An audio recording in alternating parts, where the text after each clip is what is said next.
ইয়া নবী সালাম আলাইকা, ইয়া রাসূল সালাম আলাইকা, ইয়া হাবিব সালাম আলাইকা, সালাওয়াতুল্লাহ আলাইকা।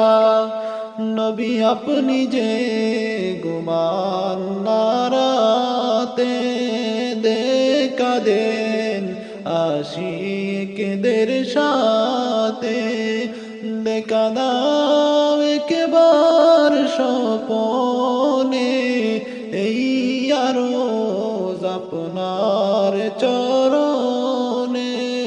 ইয়া নবী সালাম আলাইকা, ইয়া রাসূল সালাম আলাইকা, ইয়া হাবিব সালাম আলাইকা, সালাওয়াতুল্লাহ